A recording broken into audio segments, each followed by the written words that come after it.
for inferior planets बेटे Copernicus method, it is बेटे basically used to find the distance of the inferior planets बेटा inferior planets बेटे inferior planets हमारे कौन कौन से हैं? मरकरी एंड वीनस, जो अर्थ से पहले सन के नजदीक एग्जिस्ट करते हैं। इंफीरियर प्लैनेट्स आपके बेटे वो प्लैनेट्स हैं which exist between the sun and the earth बेटा ये सन और अर्थ के बीच में मरकरी एंड वीनस आप जानते ही हैं, ये दो प्लैनेट्स हैं आपके, mercury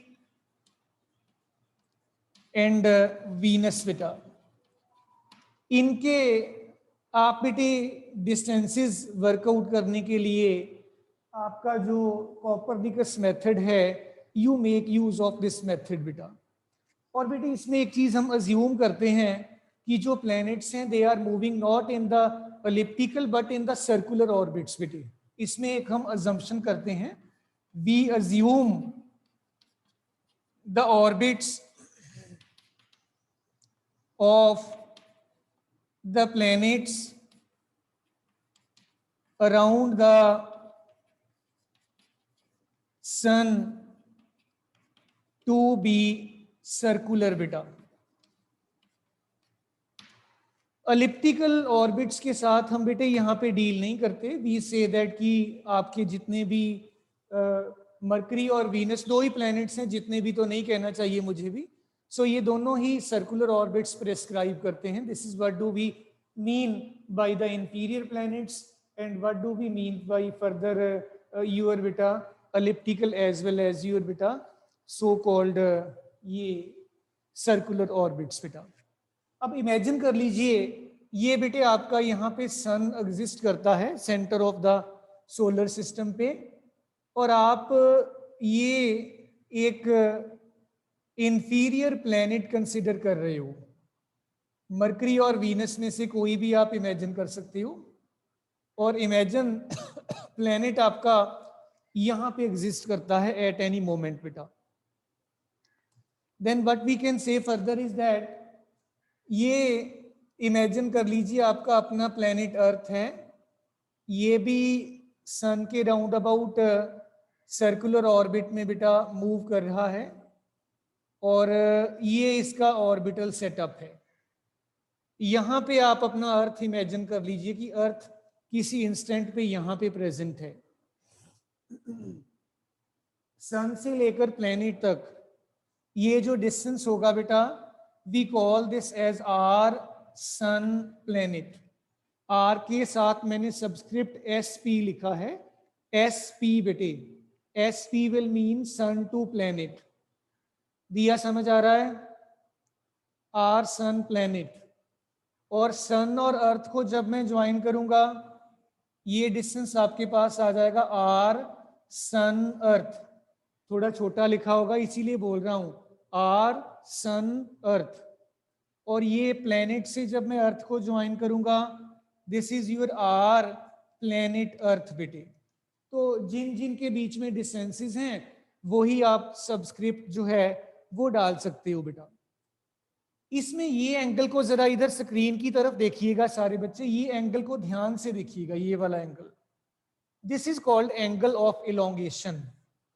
this is called angle of elongation. और बेटे इसको एंगल को अपसाइलन नॉट इससे डिनोट करते हैं, ज्यादा बुक्स में अपसाइलन नॉट से डिनोट किया गया है। वैसे एंगल को आप जैसे मर्जी कर सकते हो, कोई दिक्कत नहीं है बेटा। So dear children, once again let us have this method again brushed up. ये आपका सोलर सिस्टम का सेंटर है, सन है। Any one of the two inferior planets, कोई प्लैनेट ले लो आप, और आपका ये अपना प्लैनेट अर्थ है। ये अर्थ से लेकर सन तक का डिस्टेंस सन से लेकर प्लेनेट तक का डिस्टेंस, प्लेनेट से लेकर अर्थ तक का डिस्टेंस आपके पास है। अब आप बेटे इस केस में ये जो ट्रायंगल बन रहा है आपका S P E, triangle S P E, इसको बड़े ही ध्यान से देखिएगा बेटा। राइट एंगल ट्रायंगल आपको ये लग रहा होगा, ये एंगल जब आपका 90 डिग्री का होता है, this angle when it is 90 degree, आपका एंगल ऑफ इलोंगेशन जो है मैक्सिमम होता है। इट विल मीन दैट कि आपकी अर्थ जो है एट दैट टाइम ज्यादा डिस्टेंस अपार्ट होगी in comparison to this particular planet बेटा। सो ये राइट एंगल ट्रायंगल में आप साइन अपसाइलन, अपसाइलन नॉट में हटा देता हूं, कंफ्यूजन रहेगा नहीं तो, this will be equal to perpendicular over hypotenuse होता है r sun planet upon r sun and earth बेटे। आप लोगों को आर सन एंड प्लेनेट चाहिए था, आपने सन से लेकर प्लेनेट तक का डिस्टेंस निकालना था ना बेटा, तो ये आपका यहाँ पे पड़ा है। इसको आप रिलेशनशिप को थोड़ा सा रीअरेंज कर लीजिए, r sun planet r sun earth into sine epsilon. तो ये आपके पास प्लेनेट से लेकर सन तक का या सन से लेकर प्लेनेट तक का डिस्टेंस आपको बेटा मिल जाता है। This method is not limited just for this particular calculation, इसके साथ आप बेटे और भी चीजें वर्कआउट कर सकती हो, जैसे आप कॉस अपसाइलन निकाल लेते हैं, कॉस ऑफ दिस एंगल निकाल लेते हैं। It will be this base upon this hypotenuse r planet earth divided by r sun earth. R planet earth कितना बन जाएगा बेटा, it will be r sun earth into cos epsilon. तो बेटे इस तरीके से आप अपनी डिस्टेंसेस का अंदाजा लगा सकते हो। यहां पे मैं स्पेशल फोकस करना चाहूंगा, सन से लेकर अर्थ तक का जो डिस्टेंस है दिया, हाउ मच इट इज बेटा, सन से लेकर अर्थ तक का डिस्टेंस कितना होता है, सेंटर ऑफ द सन से सेंटर ऑफ द अर्थ तक डिस्टेंस बेटा दिया, you are unmuted. Centre of the sun से लेकर सेंटर ऑफ द अर्थ तक का डिस्टेंस कितना होता है, यस वेरी गुड। आपकी आवाज नहीं आ रही, दिया की आवाज नहीं आ रही है, आपको अनम्यूट किया था but I am not hearing you बेटा। ओके यस, सो आर सन से लेकर अर्थ तक आपका 1 एस्ट्रोनॉमिकल यूनिट होता है, बिल्कुल ठीक कहा आपने। तो जिस जिस जगह पर ये है मैं पुट कर देता हूं, जैसे ये यहाँ पे था R sun planet, it will be sine upsilon so many astronomical units आ जाएगा, राइट बेटा। और ऐसे ही यहाँ पे पुट कर देता हूं r planet earth, it will be cos epsilon astronomical units, ये आ जाएगा। सो बेटे इस तरीके से आप अपना जो डिस्टेंसेस हैं इनका एस्टीमेट लगा सकती हो, रादर इनको कैलकुलेट कर सकती हो। किसी भी स्टूडेंट को कोई बेटे इसमें चीज मुश्किल लगी है तो बताइए, I can repeat, I will be rather happy to repeat and then I will move ahead बेटा with the new method. Anybody from your side बेटे, कोई भी दिक्कत हो तो बताइए, जरूर बताइए। मे आई कंसिडर कि सबको क्लियर है बेटा? ओके बेटे नाइस। चलिए बेटे इसके बाद फिर बेटा हमारे जो लार्ज डिस्टेंसेस के मेथड्स थे, आई थिंक 7-8 हो गए होंगे बेटे, चेक करिए जरा, 7-8 आई थिंक हो गए होंगे कंप्लीट। तो ये आपके बेटे फिनिश्ड हैं।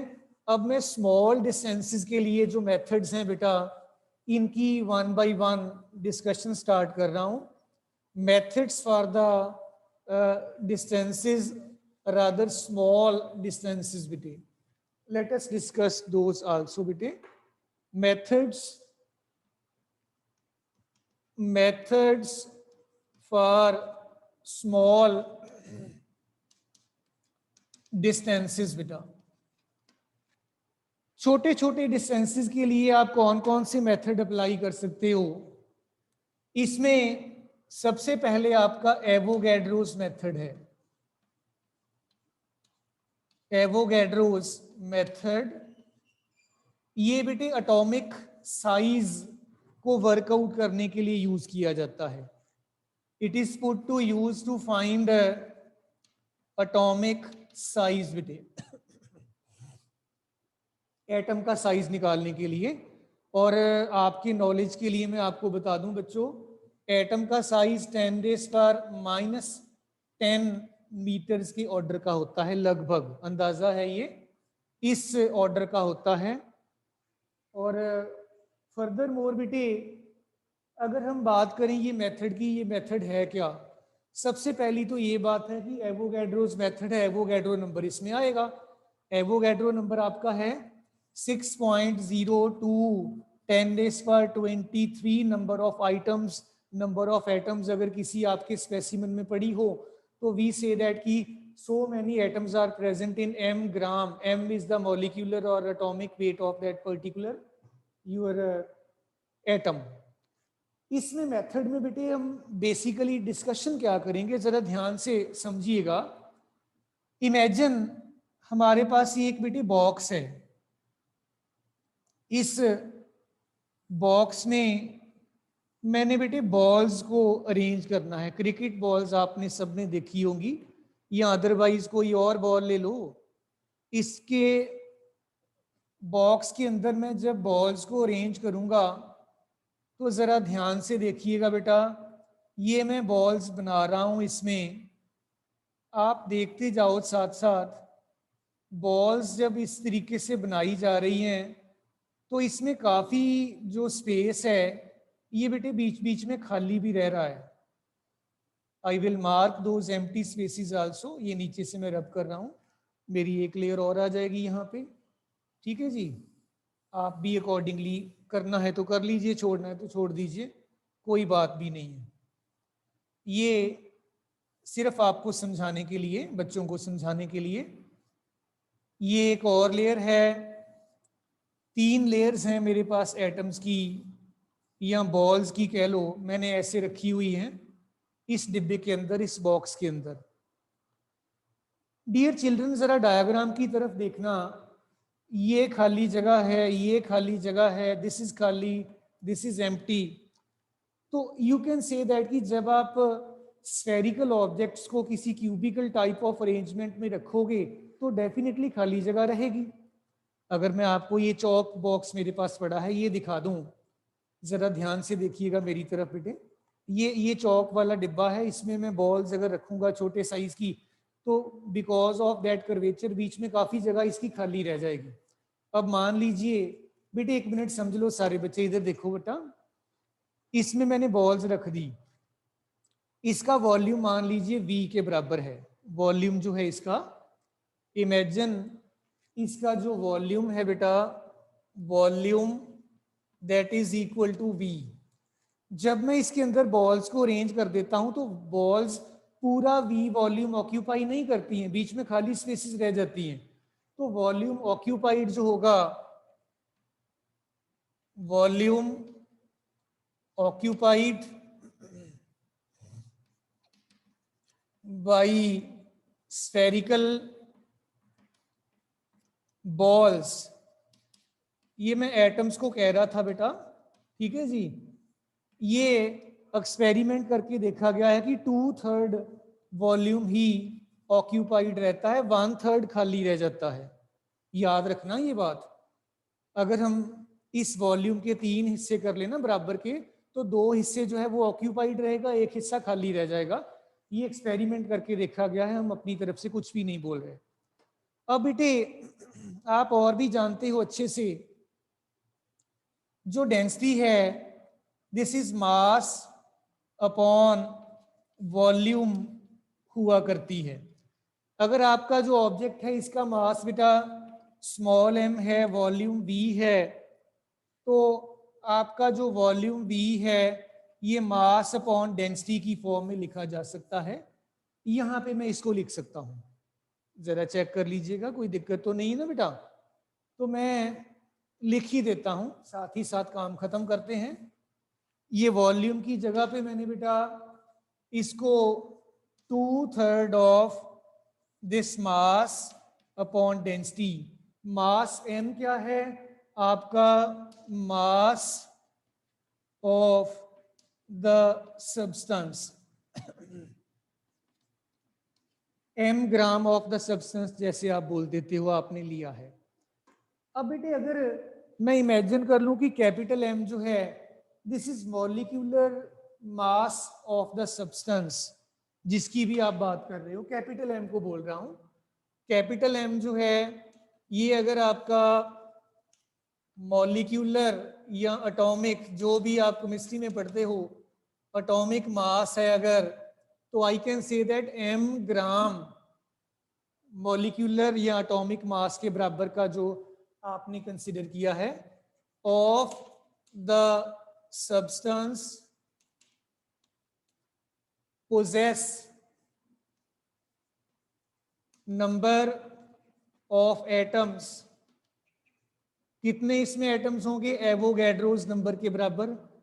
जितना आपका मॉलिक्यूलर या एटॉमिक मास है जो भी आप कंसिडर करते हो, उतने ग्राम आप सब्सटेंस का ले लोगे तो उसमें एवोगैड्रो नंबर के बराबर एटम्स होंगे। 1 ग्राम अगर आप इसका ले लोगे, it will contain n/m, unitary method लगा रहा हूं। और अगर m ग्राम आप इस स्पेसिमन का ले लेते हो तो it will have n upon capital M into small m। आपके स्मॉल m ग्राम में इतने एटम्स प्रेजेंट हैं, ये सिर्फ हमने नंबर ऑफ एटम्स निकाला है। बेटा डियर चिल्ड्रन, एक एटम का वॉल्यूम कोई बच्चा बता सकता है कि वॉल्यूम कितना होगा एक एटम का? अंजलि को अनम्यूट किया है मैंने। एक एटम का वॉल्यूम पुत्र कितना होगा अंजलि? एटम को एक स्फेरिकल बॉल अगर मान लें, नहीं सर हाँ जी बोलो। Sir volume of one atom n divided by m into m। नहीं वो तो ठीक हो गया। मैं सिर्फ कह रहा हूं कि अगर हम एटम को एक स्फेरिकल ऑब्जेक्ट मान लें तो एक एटम का वॉल्यूम कितना होगा बेटा? Sir 4/3 pi are cube. Very nice, 4/3 pi are cube sphere का वॉल्यूम ले लिया ना हमने। तो इतने एटम्स हाँ आपके जी पास हैं, इसको आप वॉल्यूम से मल्टीप्लाई कर दो, वो आपका एक्चुअल वॉल्यूम आ जाएगा सारे एटम्स का बेटा। सो आइए देखें एक्चुअल वॉल्यूम ऑफ एटम्स बेटे। Actual volume of atoms, this is equal to 4/3 pi are cube. ये रेडियस r है, ये एक एटम का वॉल्यूम आ गया। नंबर ऑफ एटम्स कितने हैं? n upon m into small m। ये बच्चों आपके पास ये वॉल्यूम बन गया आपके एटम्स का। और इधर से देखिए आपने ये निकाल रखा है volume, 2/3 of mass upon density बेटे, है ना बेटा? तो आप क्या कर लीजिए, इसको इक्वेशन नंबर 1 और इसको बेटा 2 बोल दो। देन डियर चिल्ड्रन आप इनको सिंपली कंपेयर कर दीजिए दोनों इक्वेशंस को। And on comparison let me see what do we get over here. We must be having that, ये देखिए आपके पास था 4/3 pi are cube into n upon m into small m। This is 2/3 small m upon rho, right बेटे? तो मैंने ये small m आपका कैंसिल आउट हुआ, ये 3 भी गया, ये 2 ऐसे एडजस्ट हो गया बेटा। आप अपने हिसाब से कटिंग करके देख लो।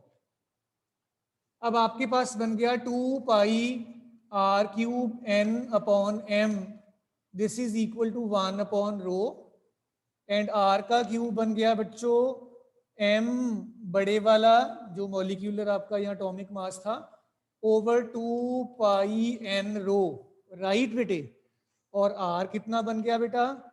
ये आपका इसका क्यूब रूट रह जाएगा, m upon 2πn into rho, इसका क्यूब रूट आपको दे देगा बेटा आपके एटम का रेडियस। इस तरीके से आप अपने एटम का साइज बेटा जज कर सकते हो। बेटे मैं सारे स्टेप्स एक बार फिर से रिपीट कर रहा हूं, सारे बच्चे एक बार मेरी बात ध्यान से सुन लीजिएगा बेटा। आपने एवोगैड्रोस मेथड में अपने एटम को एक स्फेरिकल ऑब्जेक्ट माना, ये अज्यूम किया हमने कि एटम्स बेटा स्फेरिकल नेचर के हैं। और ये अजम्पशन करने के बाद आपने क्या किया डियर चिल्ड्रन, आपने इन एटम्स को बेटा पैक करना स्टार्ट कर दिया इस तरीके से। जब आप पैक करना स्टार्ट करोगे बेटा, तो पैक करने के ऊपर आप देखेंगे कि इसके बीच में खाली स्पेसेस होंगी। जितना भी आपके इस बॉक्स का डिब्बे का वॉल्यूम मैंने आपको दिखाया था, उसका 2/3 ऑक्यूपाइड रहेगा, बाकी खाली रह जाता है, क्योंकि स्फेरिकल ऑब्जेक्ट्स में कर्व की वजह से, कर्वेचर्स की वजह से एम्प्टी स्पेसेस रह जाएंगी, वो पड़ी हुई हमारे पास। ये आपका ऑक्यूपाइड वॉल्यूम बन गया। वॉल्यूम को मैंने मास अपॉन डेंसिटी की फॉर्म में लिख दिया, इक्वेशन नंबर 1 बोल दिया। फिर बच्चों मैंने एम ग्राम मॉलिक्यूलर या एटॉमिक मास, एग्जैक्ट टर्म मैं नहीं बोल पा रहा हूँ, आपकी केमिस्ट्री की कुछ होगी, एम ग्राम जो आप मॉलिक्यूलर आई थिंक मास ही बोला करते हो, m gram of the substance, बड़े वाला एम जो है, that will contain Avogadro's number of atoms बेटा। तो इसमें n के बराबर एटम्स हो गए। 1 ग्राम अगर ले लेंगे तो n अपॉन m आ जाएगा, सिंपल यूनिटरी मेथड। अगर हम स्मॉल m ग्राम के बराबर ले लेंगे स्पेसिमन, आप इसको मल्टीप्लाई कर दो स्मॉल m से, और बच्चों एक एटम का वॉल्यूम आपका 4/3 पाई आर क्यूब होता है, और इतने नंबर ऑफ एटम्स का वॉल्यूम आपके पास ये बन गया। इस तरीके से आपने क्या किया है, असल में एक एक एटम का वॉल्यूम निकालकर उसको टोटल वॉल्यूम कैलकुलेट कर लिया है। इधर आपने उस बॉक्स का वॉल्यूम निकालकर उसका 2/3 लिया था। इनको डियर चिल्ड्रन आपने कंपेयर करके यहां से आर निकाल लेना है, मुश्किल कुछ भी नहीं। राइट बेटा?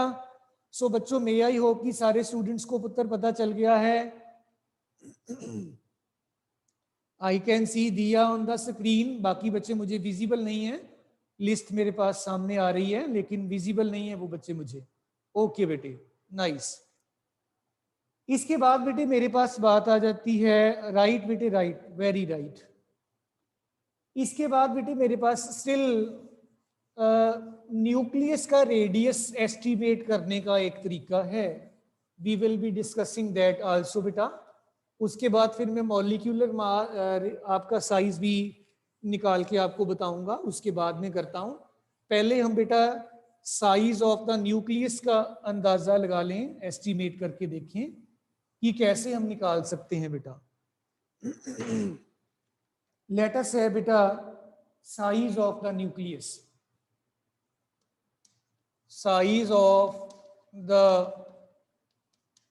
न्यूक्लियस आपका रदरफोर्ड्स मेथड यूज किया जाएगा, रदरफोर्ड्स मेथड।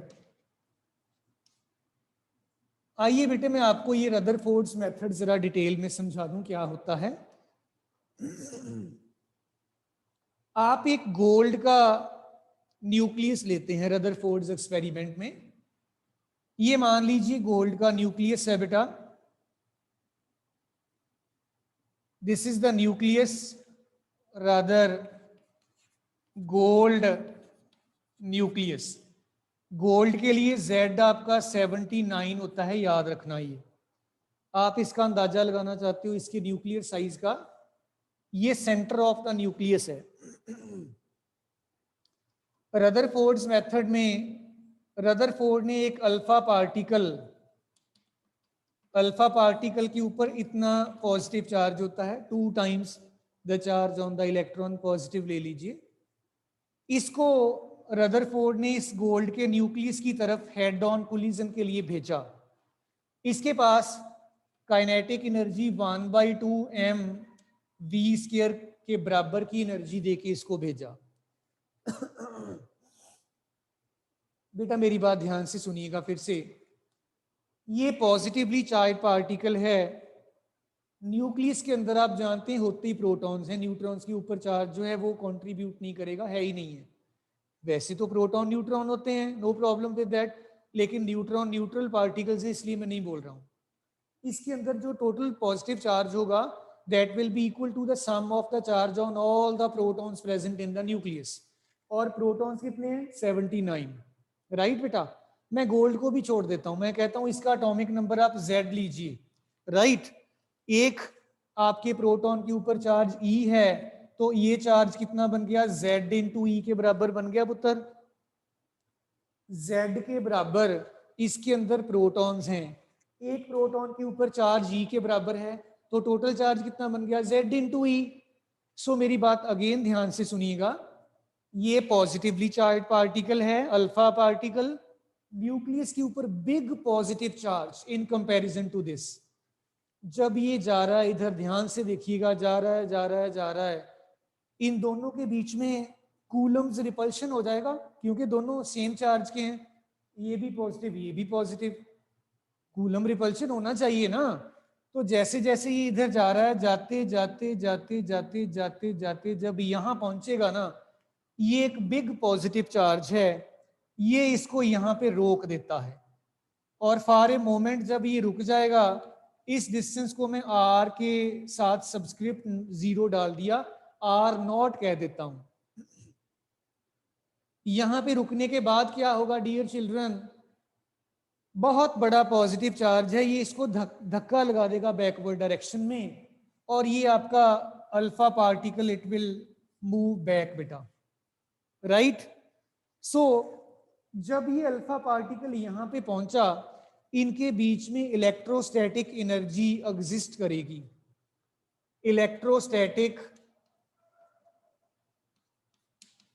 इलेक्ट्रोस्टैटिक एनर्जी, इस पॉइंट को P पॉइंट कह देते हैं, एट P बिटवीन किनके बीच में, between alpha particle and nucleus. बेटे ये जो एनर्जी होती है ना, ये आपकी होती है electric potential multiplied by the charge on the object. ध्यान दीजिएगा, समझने वाली बात यहां पे है। इस न्यूक्लियस की वजह से P पॉइंट पे इलेक्ट्रिक पोटेंशियल कितना है, इसकी वजह से इस पॉइंट पे पोटेंशियल कितना है, multiplied by charge on this alpha particle. बेटा यहां पे मैं अगेन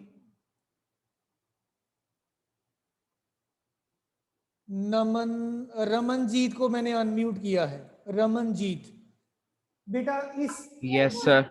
बेटे इस न्यूक्लियस की वजह से P पॉइंट पे पोटेंशियल कितना होगा पुत्र, इलेक्ट्रिक पोटेंशियल हमने 10th स्टैंडर्ड में फार्मूला किया हुआ है ना, yes. P is equal to 1/4 pi epsilon naught Q upon R, वही लगेगा। यहाँ पे Q की जगह पे क्या है, Z इंटू ई पुत्र, Z इंटू ई। यस सर, Z तो इंटू ये मेरे पास आएगा 1/4 pi epsilon not Z into e upon distance कितना था R0। इतना बेटे पोटेंशियल बन गया, समझ आ रहा है ना सारे बच्चों को बेटा, ये this is the key step बेटे, that is why I am focusing upon this again and again. दिया ओके। चार्ज अल्फा पार्टिकल के ऊपर आपको दिया हुआ है ऑलरेडी, आप चार्ज से मल्टीप्लाई कर दीजिए, 2 टाइम्स ई आ गया, ये आपकी इलेक्ट्रोस्टैटिक पोटेंशियल एनर्जी इन दोनों के बीच में इस पोजीशन पे आ गई। अब मेरी बात ध्यान से सुनिएगा, अगर आपके अल्फा पार्टिकल के पास काइनेटिक एनर्जी ना होती, वो यहीं रहता, तो ये इलेक्ट्रोस्टैटिक पोटेंशियल एनर्जी होनी नहीं थी। तो बेसिकली ये पोटेंशियल एनर्जी इस काइनेटिक एनर्जी की वजह से ही है। और मैं अगर ऐसे कह दूं कि यही काइनेटिक एनर्जी तो यहाँ पे इलेक्ट्रोस्टैटिक पोटेंशियल एनर्जी में बदल रही है, तो it will not be wrong, right बेटे। सो आपके अल्फा पार्टिकल की इलेक्ट्रोस्टैटिक पोटेंशियल एनर्जी के लिए रिस्पॉन्सिबल थी इसकी काइनेटिक एनर्जी, इसको मैंने बोल दिया इक्वेशन नंबर 2 बेटा, 1/2 mv²। ठीक है पुत्र। अब आप क्या करिए, इन दोनों इक्वेशंस को इक्वेट कर दीजिए। आपको बेटे आपका जो है साइज ऑफ द न्यूक्लियस अंदाजा लगेगा, एग्जैक्ट नहीं मिलेगा आपको, ये मिलेगा R0। This is not exact but it is approximate size of the nucleus. So इनको कंपेयर कर दीजिए, कंपेयरिंग 1 and 2 बेटा, आपके पास बन गया 1/4 pi epsilon naught z into e upon r naught into 2e, ये आ गया आपका, दिस इज 1/2 mv² आ गया बेटा। सो डियर चिल्ड्रन, ये 2e है, ये z है, ये आ जाएगा 1/4 epsilon naught 2ze² upon r naught, this is half mv²। इस आर नॉट को बच्चों मैं इधर ले जाता हूं और ये सारा काइनेटिक एनर्जी वाला टर्म मैं इधर ले आता हूं, तो मेरे पास क्या बना, r naught this is equal to 1/4 epsilon naught 2ze² upon 1/2 of mv²। इस तरीके से बेटे आप अपने न्यूक्लियस के साइज का, न्यूक्लियस के रेडियस का बच्चों अंदाजा लगा सकते हैं। एग्जैक्ट नहीं है ये देखो, this is called distance of closest approach rather, ये रेडियस या साइज नहीं है, इसको आप बेटे बोल देते हो डिस्टेंस ऑफ क्लोजेस्ट अप्रोच। आप नोट कर लीजिएगा अपनी कॉपी पे, this is not the radius but this is the distance of बेटे क्लोजेस्ट अप्रोच।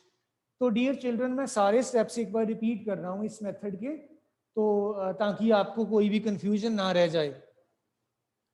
रदरफोर्ड्स मेथड में हम न्यूक्लियस का साइज का अंदाजा लगाते हैं, इसको बेसिकली न्यूक्लियस का साइज नहीं कहना चाहिए, this is the distance of closest approach, मतलब कितना सबसे क्लोज आपका अल्फा पार्टिकल न्यूक्लियस के जाएगा वो डिस्टेंस आप निकाल रहे हो।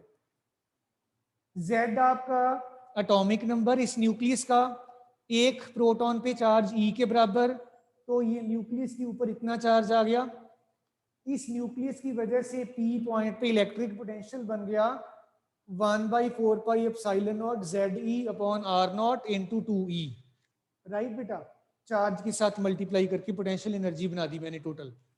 ये इलेक्ट्रोस्टैटिक पोटेंशियल एनर्जी इस अल्फा पार्टिकल की काइनेटिक एनर्जी की कॉस्ट पे आ रही है। इनको डियर चिल्ड्रन आप कंपेयर कर दीजिए, जब आप कंपेयर करोगे E into E it will B E², 2 into Z it will B 2Z, R not ऐसे ही रह गया, इधर आपका हाफ mv² है, आपको तो R नॉट चाहिए था, R नॉट को आप राइट साइड पे ले आओ, इसको इधर ले आओ, it will B 1/4 epsilon naught 2ze² upon half mv²। किसी भी बच्चे को कोई डाउट है तो जरूर बताइए, I will feel very happy to solve that doubt बेटा, अदरवाइज फिर चलें आगे और देखें, टाइम भी हो रहा है वैसे तो आपका अगली क्लास का। यस बेटा, किसी भी बच्चे को कोई भी प्रॉब्लम है तो जरूर बताइए। आई थिंक मुझे नहीं लग रहा किसी को प्रॉब्लम होगी, अदरवाइज होती तो आप बता देते। नहीं नहीं नहीं नहीं बेटे Raman, this is not only for gold, ये तो एक एग्जांपल था ना। ओरिजिनल एक्सपेरिमेंट में रदरफोर्ड ने गोल्ड का न्यूक्लियस लिया था, आप किसी भी और न्यूक्लियस के साथ इसको रिपीट करके उसका जो डिस्टेंस ऑफ क्लोजेस्ट अप्रोच है वो वर्कआउट कर सकते हो। गोल्ड उन्होंने बेसिकली आपका ओरिजिनल एक्सपेरिमेंट में लिया था जो उन्होंने परफॉर्म किया था, तो वहां पे आप क्या करोगे, ये जो Z था ना आपका, Z की जगह पे आप अगर गोल्ड होगा तो 79 पुट कर दोगे, अगर कोई आप और एटम कर रहे हो तो यस हर गुण गोल्ड। क्यों गोल्ड बेटे, इसलिए कि गोल्ड जो है ना इसकी बड़ी थिन फॉइल्स बनाई जा सकती हैं, अगर आप गोल्ड की थिन फॉइल बनाओगे ना तो that will contain single layer of atoms, और उसमें सिंगल लेयर न्यूक्लियस का भी होगा। अगर किसी और मेटल को लोगे तो यहाँ पे मल्टीपल लेयर्स बन जाएंगी, जरा देखिएगा ध्यान से, ये बड़ी थिन फॉइल है। सिंपल एग्जांपल बताता हूँ, आप स्वीट्स शॉप पे जाते हो, आपने कभी स्वीट्स वहां पे देखी होंगी, उसके ऊपर उन्होंने एक सिल्वर का कवर लगाया होता है, बड़ा पतला सा कवर होता है, ऐसे गोल्ड की उससे भी हम बेटा थिन जो शीट्स हैं वो ड्रॉ कर सकते हैं, इतनी थिन होती हैं कि उनका थिकनेस सिर्फ एक एटम के बराबर का होगा, और किसी मेटल के केस में ऐसा नहीं हो सकता। That is why only gold, कोई और मेटल इसीलिए नहीं लिया गया, कोई भी और अगर मेटल लेते तो वहां पर मल्टीपल लेयर्स बन जानी थी, एक ही जगह पर 2 3 10 न्यूक्लियस हो जाने थे कॉन्टिन्यूएशन में, तो you would not have had been able to calculate the distance of closest approach in the actual sense beta, right beta? May I leave now? Okay beta, thumbs up from my side to you all, we will discuss the rest of the things tomorrow. Thank you all बेटा.